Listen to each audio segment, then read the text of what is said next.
అదరగొట్టే కారం రంగు రుచి ఆచి కారం పొడి. తిరుపతి నేషనల్ సంస్కృత యూనివర్సిటీలో అసిస్టెంట్ ప్రొఫెసర్ల దుశ్చర్య పెను సంచలనం సృష్టిస్తోంది. ఆచార్యులే అత్యాచారాలకు పాల్పడితే ఎవరికి చెప్పుకోవాలి? ఒక ప్రొఫెసర్ తప్పు చేస్తే మందలించాల్సిన మరో ప్రొఫెసర్ కూడా తనకెప్పుడు అవకాశం వస్తుందా అని ఎదురు చూడడం ఈ ఘటనలో విస్మయపరుస్తోంది.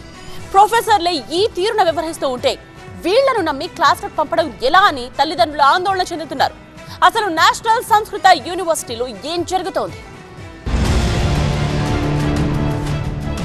అసిస్టెంట్ ప్రొఫెసర్ల కీచక పర్వం తిరుపతి నేషనల్ సంస్కృత యూనివర్సిటీలో పెను దుమారం రేపుతోంది. చదువు చెప్పాల్సిన అసిస్టెంట్ ప్రొఫెసర్ కామాంధుడిగా మారి విద్యార్థిని జీవితాన్ని నాశనం చేశారు.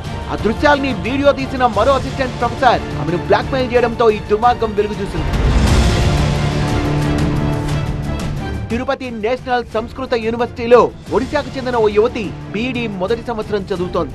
ఆ యువతిపై అసిస్టెంట్ ప్రొఫెసర్ లక్ష్మణ్ కుమార్ కన్ను పడింది. ఆమెను లైంగికంగా వేధింపులకు గురి చేశాడు. ఇంకో దారుణమైన విషయం ఏంటంటే ఈ ఘటనకు మరో ప్రొఫెసర్ కూడా సహకరించడం.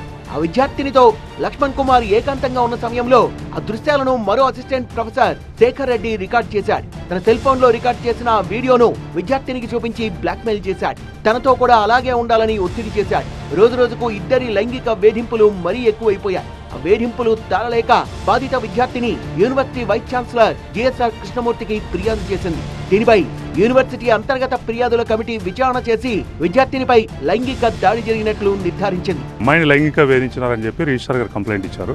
దాని మీద విచారణ చేస్తున్నాము. దాని మీద సెల్ ఫోన్ సీజ్ చేసాము. ఏదైతే కమిటీ వాళ్ళు ఎంక్వైరీ చేసి ఇంటర్నల్గా అతన్ని సస్పెండ్ చేశారు.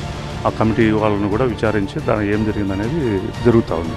విషయం వెలుగులోకి రావడంతో విద్యార్థి సంఘాలు ఆందోళన చేపట్టాయి. దీంతో ఇన్ఛార్జి రిజిస్ట్రార్ రజనీకాంత్ శుక్లా పోలీసులకు ఫిర్యాదు చేశారు. పోలీసులు ఎఫ్ఐఆర్ నమోదు చేసి దర్యాప్తు చేపట్టి ఇద్దరు అసిస్టెంట్ ప్రొఫెసర్ల సెల్ ఫోన్లు సీజ్ చేశారు.